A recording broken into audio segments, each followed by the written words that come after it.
কুরআন জ্যোতির্বিজ্ঞান সম্পর্কে বিস্তারিত ধারণা দিয়েছে। ব্যাপারটি বুঝবার চেষ্টা করুন। বিস্তারিত আমি এখানে তুলে ধরব। বিশ্বের সৃষ্টি, বিগ ব্যাং, মহাবিস্ফোরণ। বিশ্বের সৃষ্টি সম্পর্কে জ্যোতির্বিদগণ কৃতক পদার্থ ব্যাখ্যাটি ব্যাপকভাবে গ্রহণযোগ্য একটি বিষয়, যা বিগ ব্যাং তত্ত্ব হিসেবে জনপ্রিয়তা লাভ করেছে। যুগ যুগ ধরে নভোচারী এবং জ্যোতির্বিদগণ কৃতক সংগৃহীত পর্যবেক্ষণ ও পরীক্ষামূলক তথ্যের মাধ্যমে এই বিষয়টি সম্মিলিত হয়েছে। বিগ ব্যাং মহাবিস্ফোরণ তত্ত্ব অনুসারে মহাবিশ্বে প্রাথমিক অবস্থা একটি বিশাল নীহারিকা আকারে ছিল। এরপর সেখানে একটি মহাবিস্ফোরণ ঘটে, দ্বিতীয় পর্যায়ে বিচ্ছিন্নতা, ফলে ছায়াপর্ব তৈরি হয়। পরবর্তীতে এগুলো তারকা, গ্রহ, সূর্য ও চন্দ্র ইত্যাদিতে রূপান্তরিত হয়। বিশ্বের উৎপত্তি ছিল এক অন্যান্য ঘটনা এবং ব্যতিক্রমে এই ঘটনা ঘটার সম্ভাবনা শূন্য পর্যায়ে বা আদৌ নেই। পবিত্র কোরআনে বলে, আওয়ালাম ইয়ারাল্লাযীনা কাফারু আন্নাস সামাওয়াতি ওয়াল আরদু কানাতা রাতকান ফাফাতাকনাহুমা। কাফিররা কি ভেবে দেখে না যে আসমানসমূহ ও পৃথিবীর মুখ বন্ধ ছিল সৃষ্টির একটি অংশ হিসাবে? এতপর আমি উভয়কে খুলে দিলাম। সূরা আম্বিয়া আয়াত নং 30। কোরআনে এই আয়াত বিগ ব্যাং তথ্যের মধ্যে বিস্ময়কর সাদৃশ্যতা কিছুতেও উপেক্ষণীয় নয়।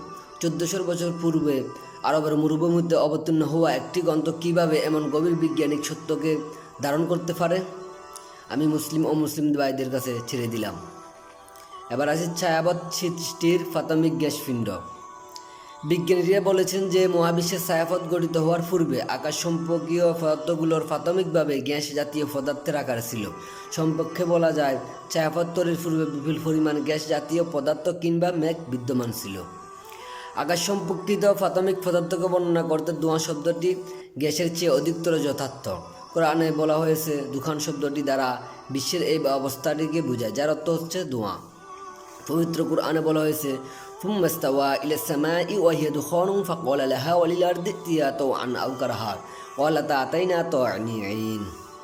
এতপর তিনি আকাশের দিকে মনোযোগ দিলেন, যা ছিল ধূমপুঞ্জ। এরপর তিনি তাকে এবং পৃথিবীকে বললেন, তোমরা উভয়ে আসো, ইচ্ছায় অথবা অনিচ্ছায়। তারা বলল, স্বেচ্ছায় আসলাম। সূরা ফুলসিলাত আয়াত নং 11।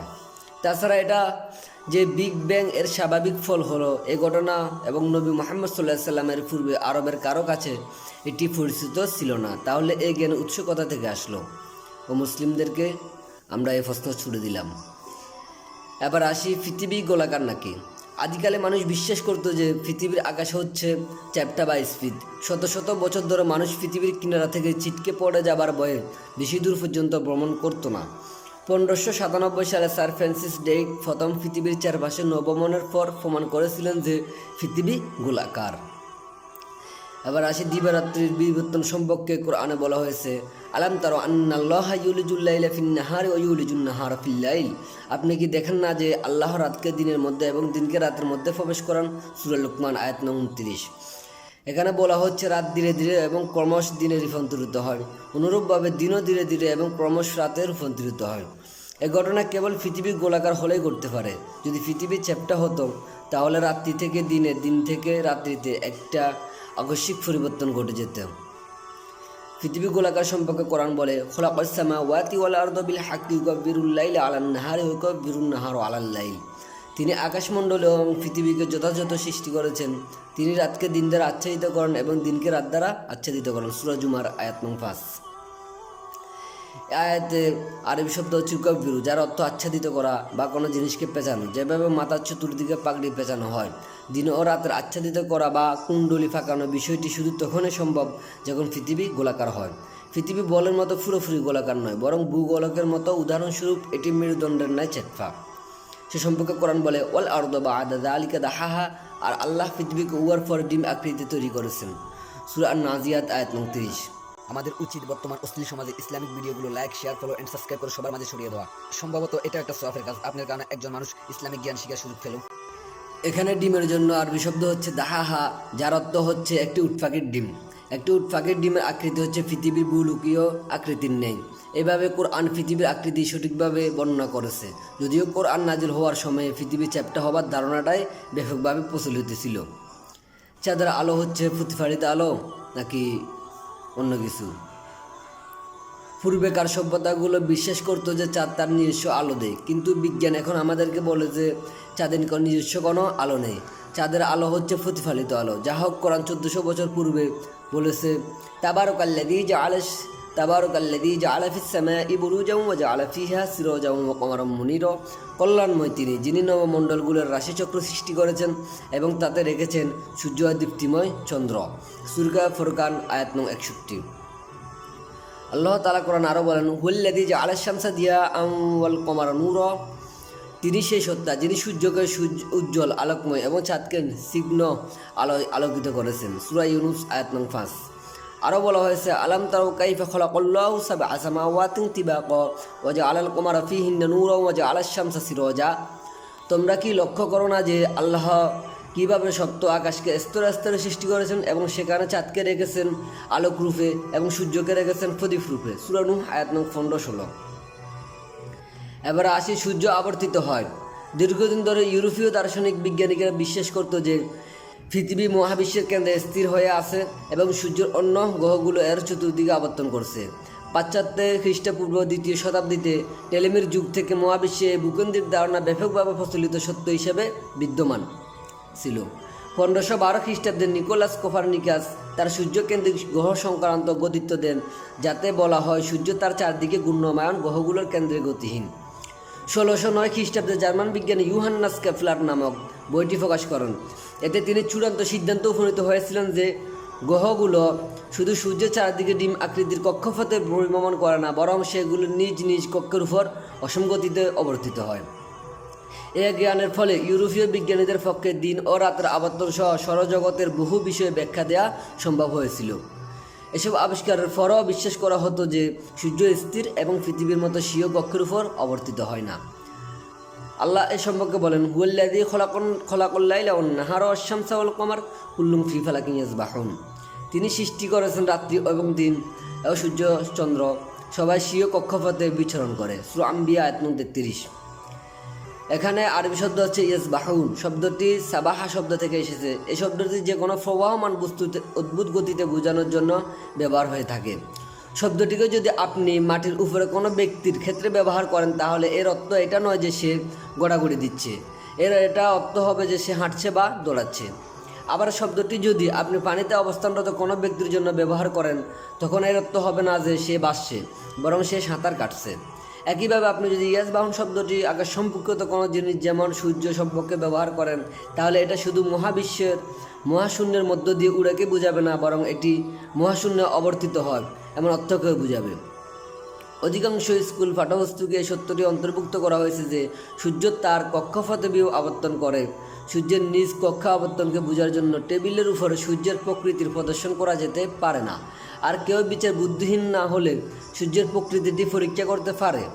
দেখা গেছে যে সূর্যের নিজস্ব অবস্থানস্থল আছে, যা প্রতি 25 দিনে একটি বৃত্তাকার গতিতে অবস্থান করে।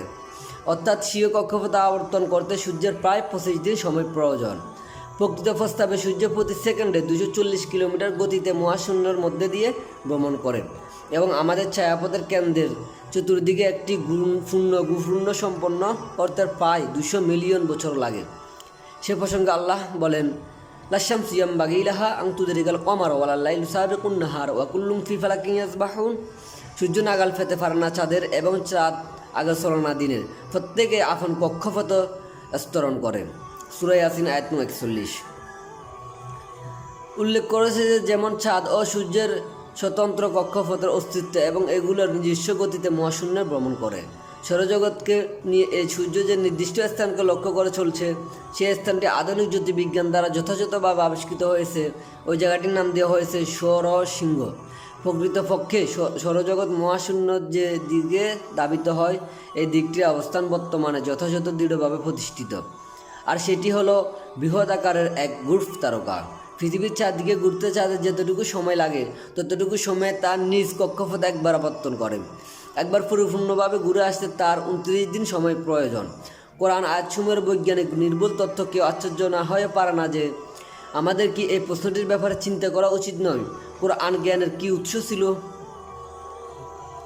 আবার আসি, কোরআন বলেছে নির্দিষ্ট সময় পরে সূর্য নিঃসৃপ হয়ে যাবে।